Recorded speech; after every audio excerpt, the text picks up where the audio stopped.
Nama Anies Baswedan akhir-akhir ini terus berada di posisi teratas bersama dua nama lainnya sebagai kandidat calon presiden 2024 ya. Anies Baswedan tentu menjadi menarik ya.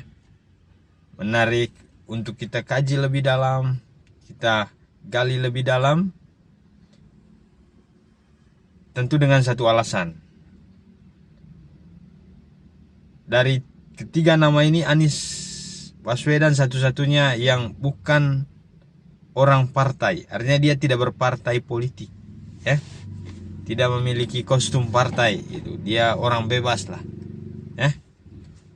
Tetapi dalam hampir seluruh lembaga survei yang telah melakukan survei siapa kandidat terkuat untuk presiden 2024, nama Anies Baswedan yang notabene tadi tidak berpartai tetap bercokol di urutan 3 terbesar ya. Selalu berada di ranking 3 besar ya. Kenapa menarik tadi ya? Beliau ini, Anies Baswedan ini tidak berpartai, tapi dia bisa berada di posisi 3 besar, bahkan mengungguli cukup banyak ketua partai. Ya, kita tahu dengan memiliki partai tentu apalagi seorang ketua partai mestinya tingkat terkenalannya, elektabilitasnya ya mesti jauh lebih tinggi karena dia memiliki perangkat ya yang bisa membantu mengoptimalkan kerja gitu. Ya, langsung ke akar rumput. Semuanya ada gitu sampai di akar rumput. Ya, sementara Anies Baswedan ini tidak memiliki itu ya, itu. Tetapi ya dia tetap ya menjadi pilihan ya. Pilihan banyak orang, didukung oleh banyak orang. Oleh banyak warga Indonesia. Ya barometernya jelas. Barometernya ya lembaga-lembaga survei yang sangat kredibel ya. Itu. Nah, bagi saya setidaknya ada 3 alasan yang menarik. 3 alasan yang menarik kenapa nama Anies Baswedan ini terus berada di 3 besar, tetap menjadi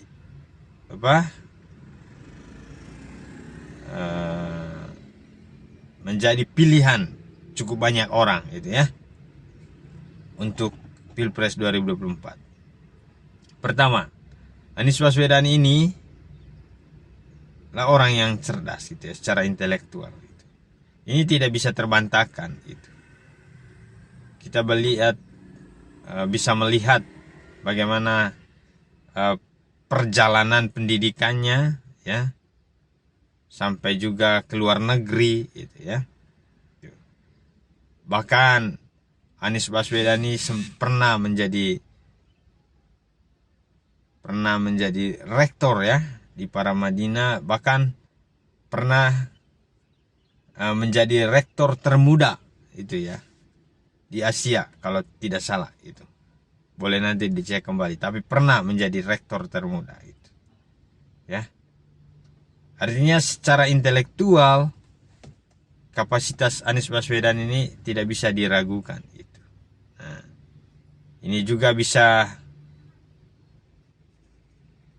terlihat ya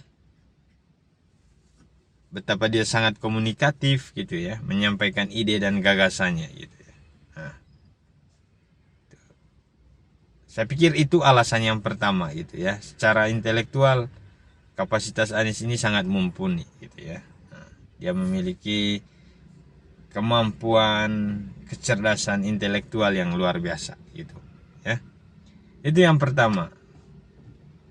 Yang kedua, alasan kenapa Anies begitu diterima di tengah masyarakat walaupun dia tidak berpartai gitu ya. Beliau ini memiliki sikap kerendahan hati yang luar biasa gitu ya.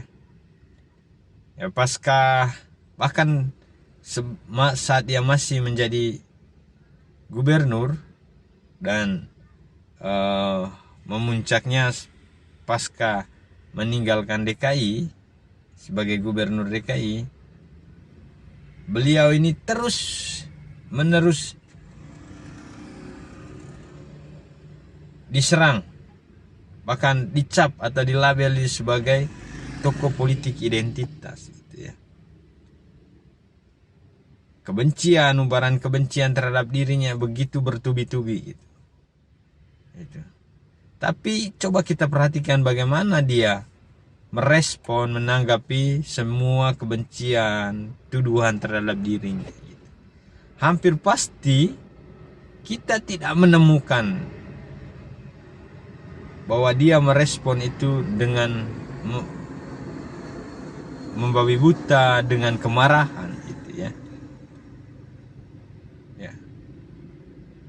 Bahkan banyak hal yang tidak diresponnya ya, tidak direspon ya, dan dibiarkan gitu. Dia tetap membiarkan dirinya fokus pada hal-hal baik itu, kerja-kerja baik itu, baik terhadap keluarganya atau terhadap orang-orang yang ia layani itu keistimewaan Anies Baswedan itu. Dia tidak pernah membalas seluruh tuduhan kebencian atau kebencian apapun terhadap dirinya dengan kebencian juga. Nah, itu keistimewaan tentunya gitu.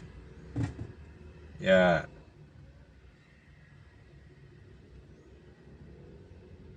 Sekalipun kebencian atau tuduhan itu tanpa data, Anies Baswedan itu tidak kemudian membalas itu dengan kebencian juga gitu. Ya. Di beberapa kesempatan untuk menjawab semua tudingan terhadap dirinya, Anies Baswedan hanya meminta tunjukkan datanya gitu. Kita bisa angkat satu contoh. Ya, dia dituduh sebagai bapak atau tokoh politik identitas. Beliau hanya mengatakan silakan lihat di DKI selama 5 tahun dia memimpin, apakah terjadi gesekan-gesekan atas dasar agama, suku, ras itu. Itu mesti ditunjukkan datanya gitu. Itu jawaban atau respon dari Anies Baswedan. Menurut saya jawaban ini sangat istimewa gitu. Kenapa? Ya sampai saat ini juga para pembenci Anies atau orang-orang yang menuduh dia sebagai pelaku politik identitas ini tidak bisa menunjukkan contoh itu ya. Ya kalau kita mau jujur malah sebaliknya. Anies Baswedan ini tokoh toleransi. Bisa kita buktikan ya. 5 tahun dia memimpin di Jakarta, hampir pasti tidak ada persoalan sesama warga itu karena disebabkan perbedaan agama. Hampir pasti itu tidak ada, kita tidak temukan selama 5 tahun dia memimpin DKI Jakarta. Namun sebaliknya, semua kelompok agama yang ada di wilayah kepemimpinannya di Provinsi DKI Jakarta, dia sapa, dia rangkul, dia datangin gitu. Ya, gitu. Itu real. Pada kesempatan hari-hari besar masing-masing agama, hampir pasti Anies Baswedan datang gitu. sebagai pemimpin di DKI Jakarta. Nah, tentu kenyataan ini, realitas ini sulit untuk mengatakan atau mengamini bahwa Anies Baswedan ini sebagai tokoh, sebagai pelaku politik identitas. Nah, itu yang kedua. Yang ketiga, bagi saya keistimewaan Anies Baswedan, kenapa begitu banyak diterima oleh masyarakat Indonesia adalah ya Anies Baswedan ini orang yang berpendirian teguh gitu ya. Tidak mudah disetir atau tidak mudah ditarik ke sana kemari oleh siapapun. Ya, dia punya pendirian, punya prinsip gitu. Untuk diatur oleh siapapun. Dia hanya taat pada konstitusi negara. Nah, itu keistimewaan ketiga. Ya, itu. Mari kita melihat. Itu terbukti saat dia memimpin DKI Jakarta. Bahkan partai pendukungnya sekalipun tidak begitu saja Anies mengikuti apa yang mereka inginkan. Tetapi Anies hanya melaksanakan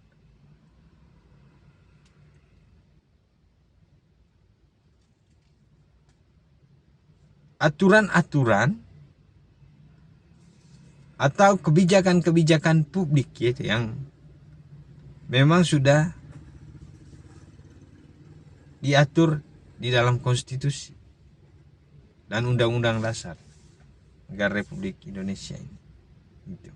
Itu keistimewaan Anies. Ya. Itu. Dan dia sekalipun dibenci, Anies Baswedan tetap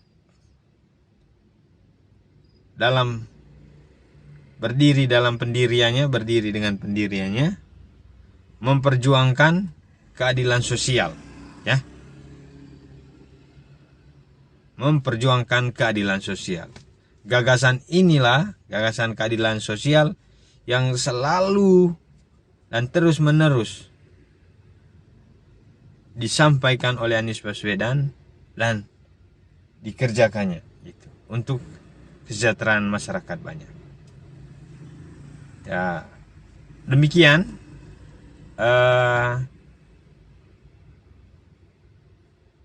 yang mungkin saya sharing, yang saya bagikan dari sudut pandang saya.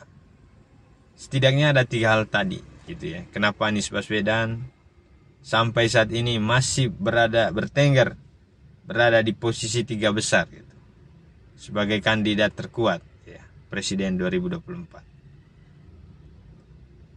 Semoga kita lebih berfokus pada kerja-kerja baik untuk membangun negeri ini untuk menjadi lebih baik, dan mulai menghilangkan rasa benci,